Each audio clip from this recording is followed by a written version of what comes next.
বন্ধু তুই কি জানোস রে? কি রে? কাল কিয়ামতের দিন আমাদের প্রিয় নবী তার দিক থেকে মুখ ফিরিয়ে নিবে। যে ব্যক্তি নবীজির দামি কালেমা শোনার পরেও অন্যের কাছে ফসে না দিল, নাউজুবিল্লাহ। আয় না বন্ধু, আমরা কালেমার দাওয়াতটি সবার কাছে ফসিয়ে দেই। হয়তো তুই ভাববি আমার একটা শেয়ারে কয়জনে শুনতে পারবে। হ্যাঁ বন্ধু, তোর একটা শেয়ারে অন্যের কাছে যাবে, অন্যের একটা শেয়ারে অন্যের কাছে যাবে। এমন করতে করতে হাজার হাজার মানুষ নবীজির কালেমা শুনতে পারবে। এতে তোর আমলনামায় অসংখ্য অগণিত নেকি উঠতে থাকবে। সুবহানাল্লাহ। তোর দেরি কি বন্ধু? আয় আমরা কালেমার দাওয়াতটি সবার কাছে ফসিয়ে দেই।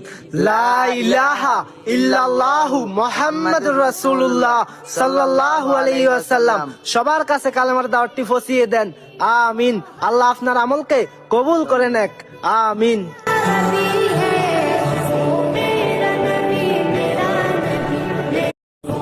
বন্ধু তুই কি জানোস রে? কি রে? কাল কিয়ামতের দিন আমাদের প্রিয় নবী